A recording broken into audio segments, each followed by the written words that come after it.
Hey everybody, this is Loli Jane, animal communicator and energy healer from animals-speak.com, and you're listening to Loli Jane Animal Communication Podcast, the show that promises to open your mind and heart to the amazing world of animal communication, energy healing, and what I like to call interspecies therapy. Thanks for joining me. In today's episode, I'll be talking about how animal communication can help with dog aggression. If you have an aggressive, reactive, or overprotective dog and have tried every type of behavioral or obedience training, this is a podcast for you.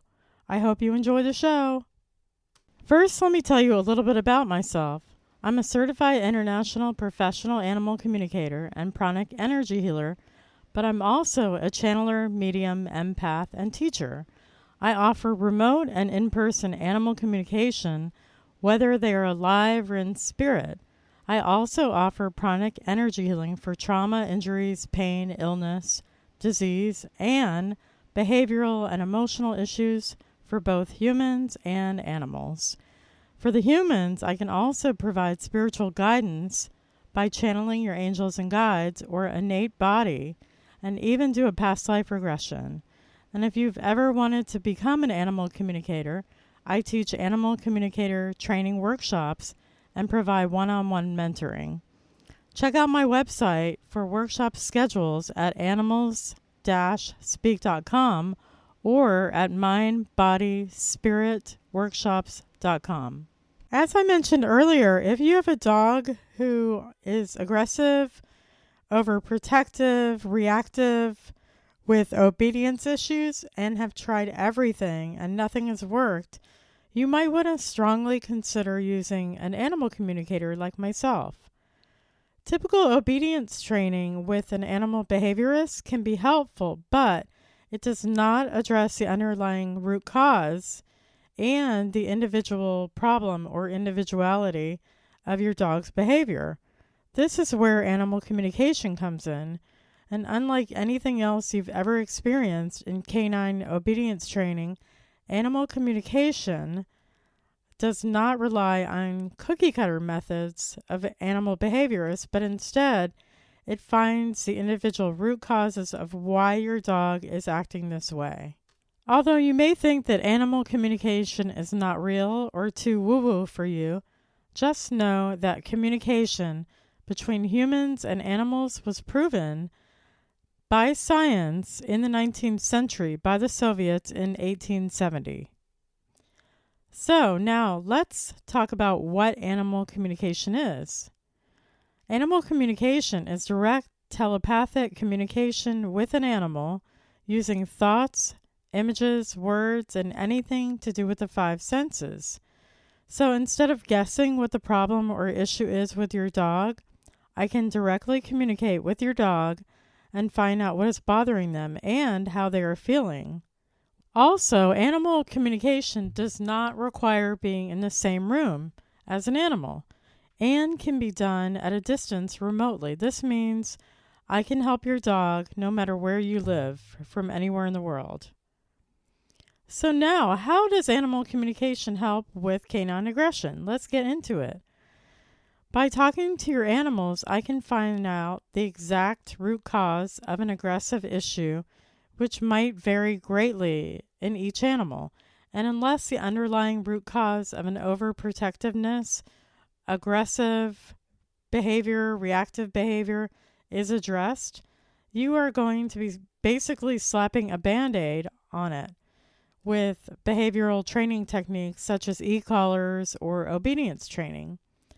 So that is not what is going to address the underlying cause. The underlying cause has to be addressed. Otherwise, you are just pacifying the behavior. You're never going to be able to take away the e-collars or the command training or anything. So we need to get to the root cause. And as I said, the root cause per each animal is going to be completely different. Even though it looks the same, it's the same kind of aggressive behavior, or being overprotective of their person, or whatever it is, it's not the same cause. So we need to address that. So the first thing I do is to rule out a physical cause. I can ask them how they are feeling physically and also emotionally when they are acting aggressive and reactive to rule out any underlying physical issue.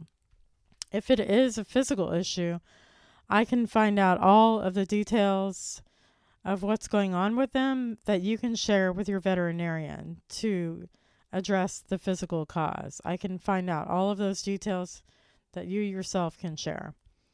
And then if we determine there's an emotional cause, so next I can find out how they're feeling emotionally when they're acting aggressive or overprotective. And the next thing that I address is their job. That's right, animals do have a job, just like we do. We go to work or we work at home, but animals are also assigned a job. And it might surprise you that sometimes an animal, an overprotective animal, or aggressive animal is not feeling angry or reactive or even aggressive, but they are doing a very important job or role assigned to them by you, by their person, or sometimes by themselves. So what do I mean by this? Your animals, especially your dogs, are in service to you and will go to any lengths and means to do their job. I can find out who assigned them this job as a protector. Sometimes the primary person or caretaker closest to the animal has consciously assigned them a role as a protector of the family or house, or both. And other times, a person or caretaker may have unconsciously assigned your animal the role of protector based on their thoughts of fear, being unsafe, and needing protection of their own. And animals, of course, can hear your thoughts. This means anytime you have thoughts of leaving the house and needing protection out of fear, your animal is going to do his job as a protector, whether he wants to or not. Clients' dogs have reported to me that they actually hate sometimes, not all the time, but sometimes they actually hate having to act like a protector or a bully because it's not who they are, but it's what their person wants. Protection. Their person wants protection, so they're going to do their role because of how much they're in service to you and how much they love you. They view everything you think and say as a command, even if you don't say it and you're just thinking it. They view that as a command.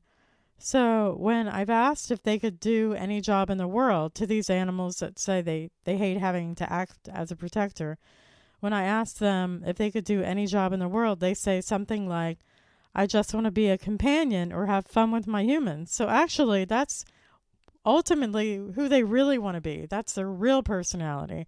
It's not this bully. It's not this over-aggressive. It's not this reactive dog. It's not this overprotective. They just want to be your companion and literally have fun. But because they love you so much and they're in service to you, and especially to help you with your lessons, and one of your lessons might be fear. You may have been attacked by a dog earlier in your life, and you may go out on walks and feel super scared every time you go on a walk, and you're projecting that command to your dog because they view your thoughts as commands. So in this case, you can see that the aggression is not really the dog's personality, but they are just doing service or a job for their human. In this case, I would literally fire them from their existing job. I literally say you're fired, just like Trump. I literally say you are fired from your existing job and reassign them a new job, one that has nothing to do with protection or aggression, such as reducing stress in the household or making the family laugh or just being a companion. Jobs can also be assigned by the dog itself based on a past life. So your dog may have had a past lifetime where you got hurt or even killed, and at the end of their lifetime, they make a promise to themselves that this will never happen again, and they will do better in the next lifetime with you. So you can see in this case, the aggression is actually originated in another lifetime, sometimes many other lifetimes, and a pattern develops. So no amount of behavioral training animal behaviorist, obedience training, e-collars, or whatever you do will help without understanding and releasing the past life promise. This can be done by having the dog understand that they no longer need to carry this promise forward and that their person is now safe and they can take care of themselves. When I ask how they are feeling when attacking, they share with me sometimes that they are feeling angry, agitated, aggressive, reactive, panic, anxiety, etc. I will find out why they are feeling this way and what they need from you to feel differently. I can also ask the animal for suggestions and alternative behaviors which help them feel less anxiety and agitation.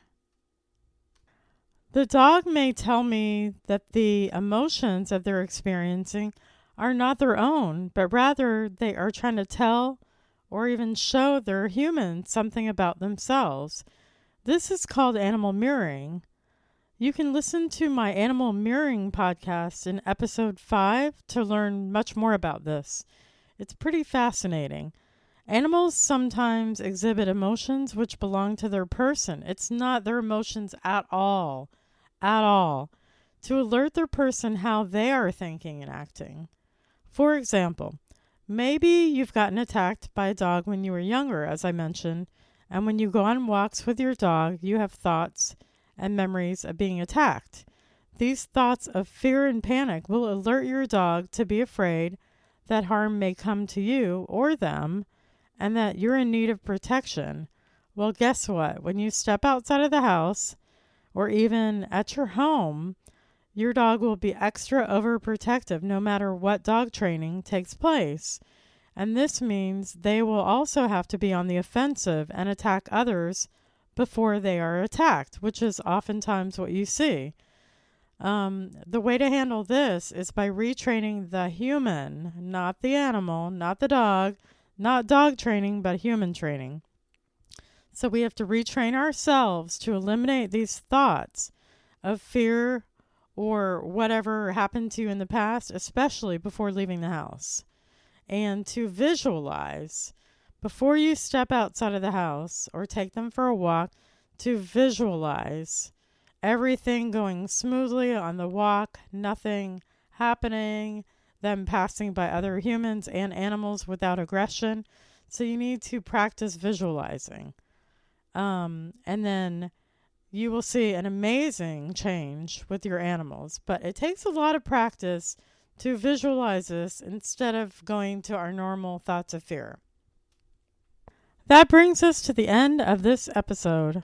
I hope you learned a lot on this amazing insight about dog aggression and overprotectiveness, as much as I love doing it. Be sure to subscribe for more amazing episodes and book your animal communication session for help with your dog's aggression. Or check out my upcoming workshops and classes. For more information, visit my website at animalsspeak.com or animals-speak.com, Loli Jane animalcommunication.com, or mindbodyspiritworkshops.com.